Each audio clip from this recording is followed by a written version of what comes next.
we're all facing challenges every single day, you know. Challenges in relationship, challenges in politics, challenges in finances, challenges in our physical body. The physical body, I mean, if you are still at an age where you haven't encountered any issues with your physical body, good for you. But my advice to you is prepare. Because what happens with the physical body is one of the things that I call an inevitable. The body was born and it's a time body, and it's going to die. And just like everything that happens in time, it wears out, it's affected by all kinds of factors.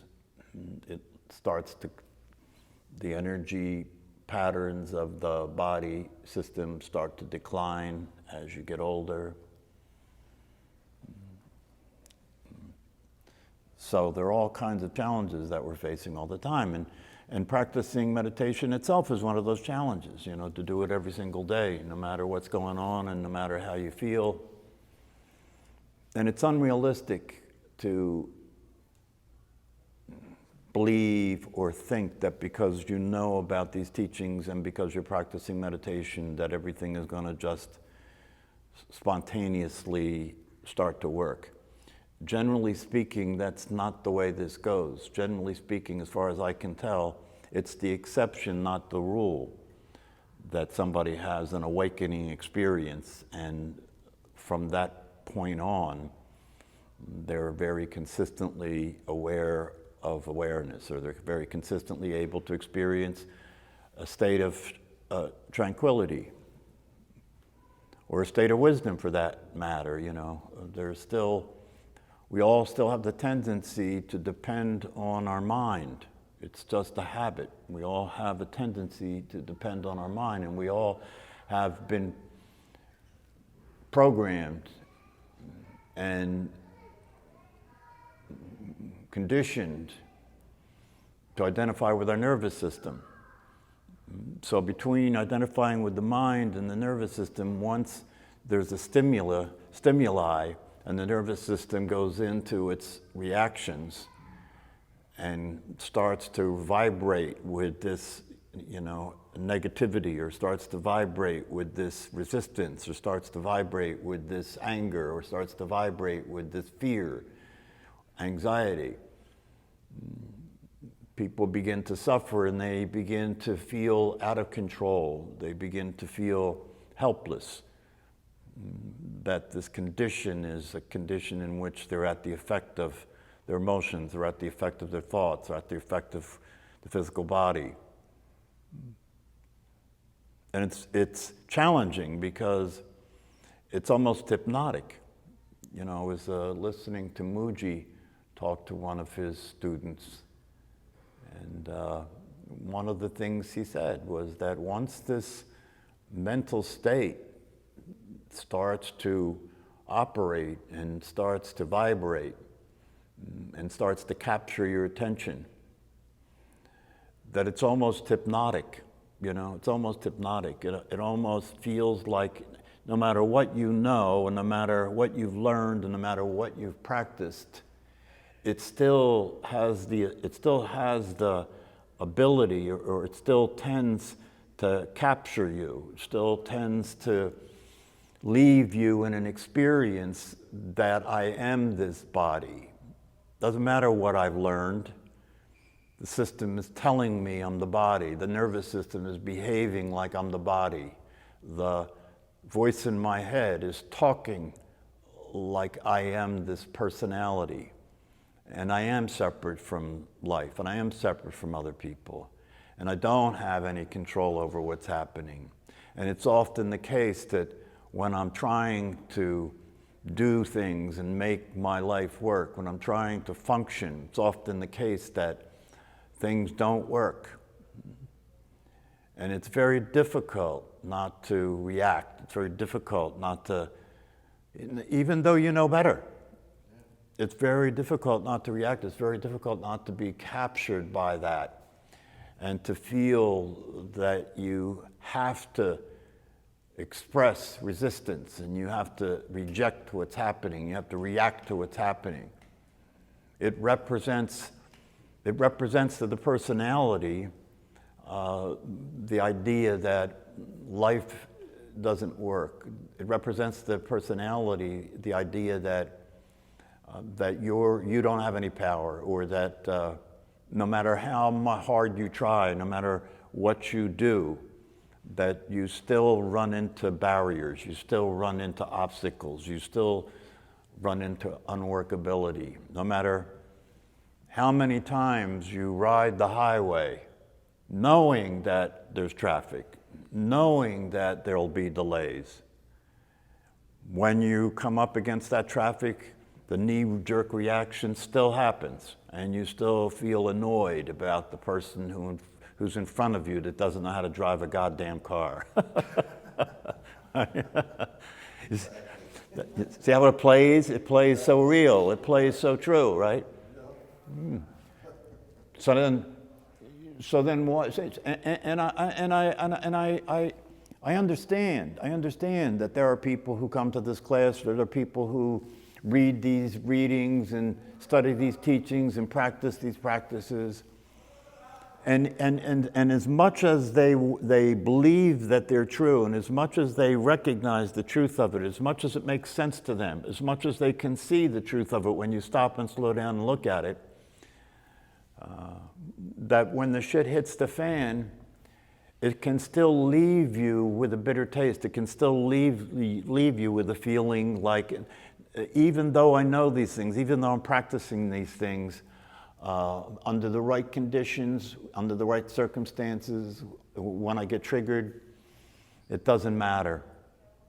Doesn't matter. And that's one of the reasons a lot of people don't stay with the process, don't stay with the practice, and don't stay with the teachings, because they feel that it didn't meet the test. It didn't prove to me that it was true.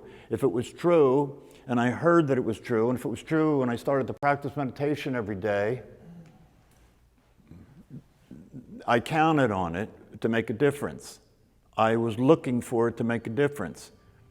And when it didn't make a difference, I figured it was just like everything else I ever learned that really didn't work, that didn't make a difference.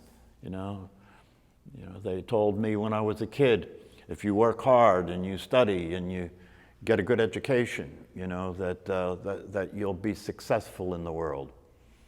Well, if you go through that process, you start to discover that's not necessarily true. And then you start to run into the fact that there's corruption in the world, that success comes often to people who aren't honest and didn't play the game fairly. So there's a lot of factors that contribute to this challenge that we're facing every day when we wake up into this world. And these teachings and practices aren't designed to be an instant fix. It doesn't work like that. It's unrealistic. It's naive to think that your brain could be conditioned as thoroughly as it has been conditioned about what's real and what's true and who you are, and how things work. It's thoroughly conditioned, so thoroughly conditioned to that it runs on automatic. You don't have to be there. You don't have to be here for your life. Your brain will live it for you. Your conditioning will automatically have you be a robot in the world, You can see that just by looking at driving a car. When you and I were kids and we wanted to learn how to drive a car, it was daunting in the beginning, wasn't it? It was like, I don't know, that's scary to drive this big metal thing that can go so fast and can kill people. It's a scary thing. But then after you approach it and you learn it a little bit at a time and you practice with it, and now you don't think about it at all. You go get in your car, turn the car on and drive. You don't think about it at all. You don't consider it to be dangerous. It is dangerous, but you don't consider it to be dangerous anymore, because once the brain learned how to drive a car, it's automatic. It's automatic. I mean, it's more automatic than it ever was, right? Because when I first learned how to drive the car, there was stick shifts, right? And clutches. That's all gone now. Now it's so automatic that you can get a car that you don't have to do anything, it just drives itself. Or you can get a car that may not drive itself, but it's pretty damn close to it. Right? You can sit in the car listening to music, you know, have a conversation, not even think about the idea that you're moving 60 miles an hour and that at any moment there could be a catastrophe. You know? You don't even think about it. So this is something that you don't want to get into with a childish and naive attitude, you know, thinking that it's all you have to do is show up to class, all you have to do is practice, you know, a few minutes a day, all you have to do is read a few books, kind of get an idea about what this is talking about, and that'll be it. You know, you'll see, we think about it that way because we've been conditioned for everything to happen sooner rather than later, you know. There was a time when going to college was a big deal, you know, it required a lot of hard work and cost a lot of money, right? Now, you know, everything's been dumbed down, you know. Kids graduate from high school, barely know how to read and write. Because everything's been dumbed down, you know, everything has been processed in a way where they want to make it easy for you. You don't have to go to college. You can sit in your bedroom at home on a computer and go to college. So it's not, these teachings and practices are not to act as if this is something that is as easy as taking a pill or as easy as some of the other things that are available these days. It requires something. It requires that you have an attitude of determination. Requires that you have an attitude of persistence, that you have a conviction about what we're talking about here, so that when you're tested, and you will be, so that when you're tested, the test doesn't succeed in having you turn away from the truth and go back and try and live your life in a failed system, in a failed process that will never work, ever work. So, you know, it's important for me to have a conversation with you about this subject in a realistic way. I think a lot of times people come to the class and they're afraid to talk or afraid to ask questions because they think that somehow they're really not up to the task here. They're trying to get it, but they don't really get it. And they listen to me talk, or they listen to other teachers talk, or they read books. And they think that something must be wrong with me because it's not as clear to me as it is to that person, or it's not as clear to me as it seems to be in the book that I'm reading, or I'm reading a book and I barely understand what the hell it's talking about. So you really have to bring yourself to this. You know, you have to bring yourself to this. And having brought yourself to this, you have to understand that the you that is bringing yourself to this is still in the state of being, or is still in the state of personality, or is still in the state of conditioning, that you that's bringing yourself to this, that is willing to be determined, is willing to see it through, is willing to persist with it, that you, the day will come when even that you can no longer go any further. Because don't forget, the essence of this teaching is that what stands between you and I and reality, what stands between you and I and the truth, what stands between you and I and the possibility of freedom and tranquility and peace of mind and satisfaction, is the misidentification with what we are. And since we have no choice about that, you have no choice about that. You know, the conditioning that had you believe you're a physical body and a personality wasn't something you voted on. You don't have any choice about that. It was presented to you like the truth. It was presented to you like the way it really is. You really are a body. You really are a personality. And so you live your life with that. You have no choice about that. And then if you're fortunate enough to come upon these teachings and practices, it starts to occur to you that, oh, now I have a way of understanding what's not working here. Now I have a way of understanding why this doesn't work. And so it opens up the possibility of dramatically turning your way of being from being a personality to being something that is actually in existence, something that is actually real, something that can experience this life, something that can experience, not something, but an awareness, a way of being that can experience this life in a state of tranquility, in a state of satisfaction, regardless of the situation that we find ourselves in. Why? Because the nature of what we are, the natural state, the reality of what we are, isn't affected by what's happening. What's happening is playing as an appearance to it. It's playing as an appearance to it. And although that's the truth, and although that can be experienced if you stay with the practice and the teachings, it will take time to come out of the way that you've been experiencing things, to come out of the way you think, come out of the way you feel, come out of the way things occur for you.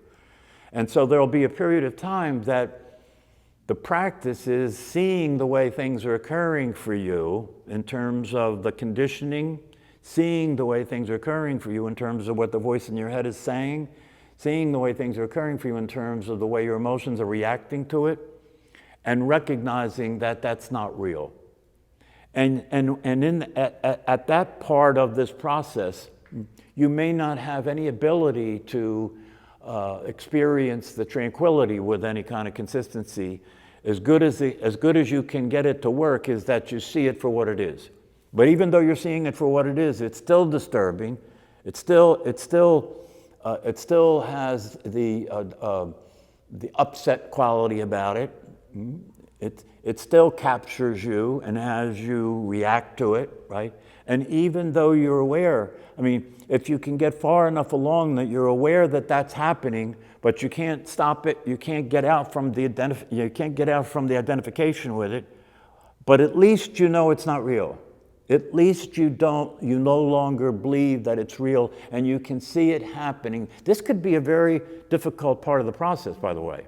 You know, when you first start to come out of the dream, when you first start to come out of the illusion, you first start to recognize that I can now begin to see what's happening in terms of my mind reacting, my mental state, my emotional state, my conditioning.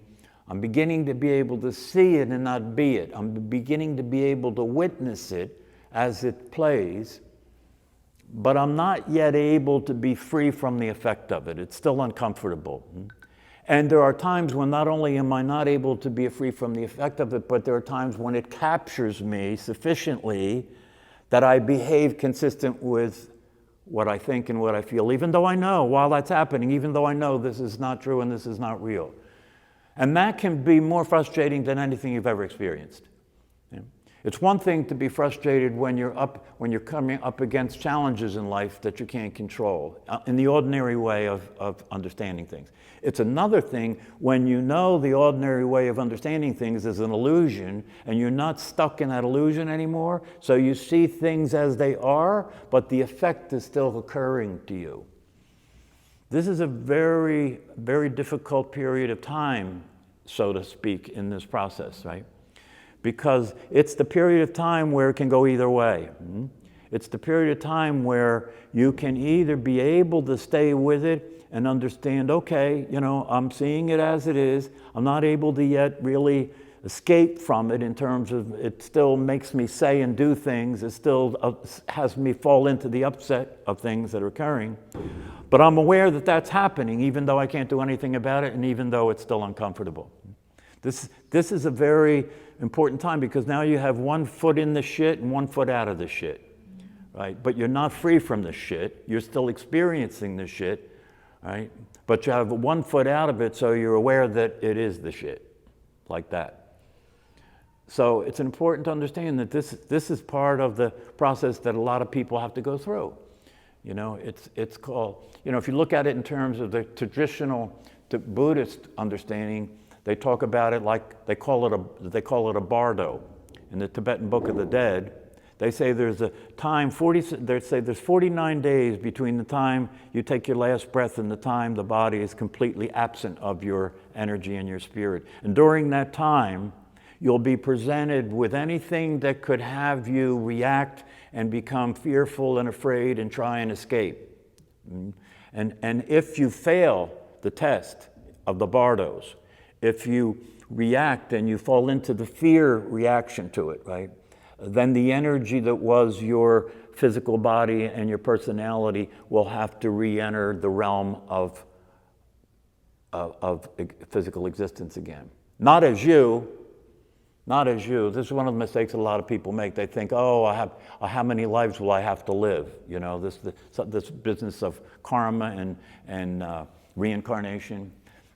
The higher teachings tell us reincarnation is not actually the case, because you don't actually come back. It's just the incomplete energy that has been you comes back and occurs in another life, but it's not you. So, this is an important thing to talk about, because it's one thing for me to talk about the ideal existence, you know, the peace, the serenity, the peace of mind, the happiness that this promises. But it's another thing to talk about the process that's inevitable, given where we start from and what will inevitably be what we have to go through to get to the other side of this. So what I'd like to do is hear a little bit from you in terms of, you're in that process. The fact that you're here and you've been coming here consistently means that the likelihood is that you're either in that process or you're crazier than anybody ever was. Because why would you keep coming back to this class if you're not getting anything, right? So what questions do you have, or what situations are you encountering that are testing you and causing confusion that we could talk about and maybe create some space for? Right? Yeah. How many people are willing to say, I'm scared? I'm scared to trust this. I'm scared to really let go, because if I really let go of what I have thought was real and what I thought was me, if I really let go, what if there's nothing there and I just disappear and I go into the abyss? I dissolve. I become nothing, right? I don't want that. I don't want that. I'll take this. I'll take this. That's what was going through my mind. Yeah. I'm meditating today, which is, I don't usually have that negative energy. Well, that's good. That's good. See, if you're serious about this, if you really want to take this trip, if you really want to experience the possibility, you have to eventually face your mortality. You have to eventually face, okay, you're telling me I'm not this body, okay? All right? The teaching's telling me I'm not this body. My conditioning has me thoroughly believe I am this body, and that without this body, I'm gone, okay? So, all right, so it sounds right, it sounds good, it sounds like this is acceptable and everything. And so I start to practice it, I start to let go, I start to allow myself to experience not being this body, and then fear comes up. Fear comes up, like, wait a minute, if I let go and I experience myself as not being this body, and I really let go of identifying with this body, what will happen? What will happen? Maybe I'll go crazy and just go run in front of traffic, because I no longer have any ability to function anymore, So here's the deal. Because we're talking about mortality, and isn't it true that in a lot of these teachings that death becomes a very common subject? In Buddhism, death is a very common subject, right? Why? Because that's the ultimate confrontation of the truth. If you believe you're this body and you're afraid that you're going to lose this body and then you'll disappear, right? Then let's not wait we don't have to wait until that's happening to deal with it, right? Let's deal with that first. Let's take the last thing first. Let's deal with that first. Let's get clear about that first, right? Now, what you said is very important, because what Brian said is that I'm scared because I don't really know what's going to happen when the time comes that the body goes, right? So here's the way to deal with that. Don't wait. This is why I wrote the book that I wrote, Dying to Live. This is why the teachers say, don't wait to die, die now, right? Because your mortality doesn't exist someday in the future. It exists right now, right? It exists right now. So deal with it right now. Don't deal with it then. Deal with it right now. allow yourself to inquire. This is why inquiry is so important in these teachings. Allow yourself to inquire, allow yourself to look. You know, Rupert Spira does a lot of meditations with people to help them loosen up their identity with the physical body, because that has to happen. You know, my Zen teacher says often, he often says, if you can't break the connection to this body, you will not be able to experience freedom. If you can't break the connection with this body, you will not be able to experience the death of this body without it being a tragedy. So if that's the case, fine. The way these teachings work, that's why in Asia, a lot of the teachers would send their students to the burial grounds where people would go and that didn't have the money to cremate their families' bodies. They would take them to the burial grounds where they would just drop the bodies off, and at night the dogs and the vultures come and eat the bodies. And the teachers would send their students to go and sit in the middle of those burial grounds and meditate in the stench of all the dead bodies and all the animals eating the human bodies, right? And the reason they did that is because they want to expose you to the most, you know, to the most dramatic and intense, terrifying experience that's possible for you to face in terms of your fear of losing the body and dying. So the possibility is that you consider meditation. I mean, one of the teachers, my Zen teacher often says, when you sit to meditate, sit there and die. Sit there and die. What does he mean by that? Sit there, allow yourself to breathe, and allow yourself to witness the truth. What is the truth? If I can be aware of this body, see, look, allow yourself to experience the evidence. If I can be aware of this body, I can't be this body. This is just the fact. This is just the reality of it. Anything I can be aware of has to be separate from me for me to be aware of it. If it's not separate from me, I can't be aware of it because I am it. Now you can look and see that your body is here, right? The body's not looking at me, I'm looking at the body, okay? So the evidence is here that you're not the body. But your brain has been hypnotized to believe that you are the body. You've got to break out of the trance. You've got to break out of the trance. What does that mean? It means you have to start practicing being aware of yourself as other than the physical body consistently. That's how you got into believing you're the body, right? Is that you were told you were the body, right? And that you were told that to believe that you are the body based on the fact that if you can raise your hand, that must mean that body is you. But that's not actually the case. If you can raise your hand, it means that something happens in the brain that sends signals, right, to the nervous system to raise the hand. We now know, science now knows that there's evidence that indicates that's not evidence that you did anything. And the teachings tell us that the truth is that you can't do anything. What you really are doesn't ever do anything. These understandings are much different from the indoctrination and the conditioning we've been experienced, right, that we've gone through, right? So to break out of it, you have to methodically, moment to moment, practice staying awake and practicing experiencing yourself as other than the body. I'm aware of the body. I'm aware of the sensations in the body. I'm aware of watching the body, but the body isn't me. The body doesn't have. There is nowhere in this physicality that there is a self.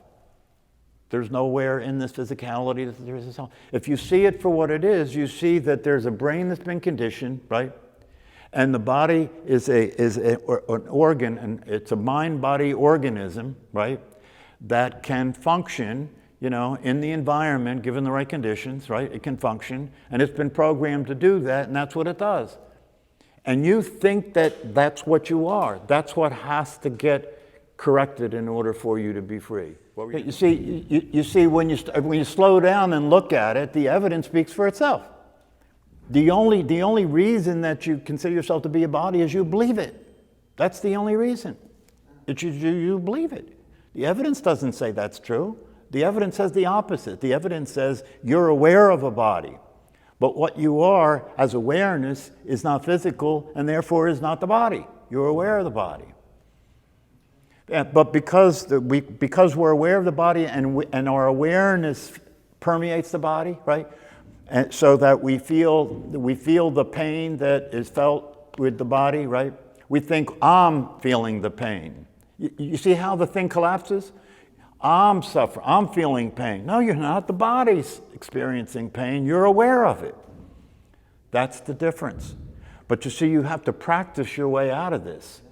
You can't just get it. I mean, the teachings and the scholars from the ancient past, from the Advaita Vedanta teachings, right?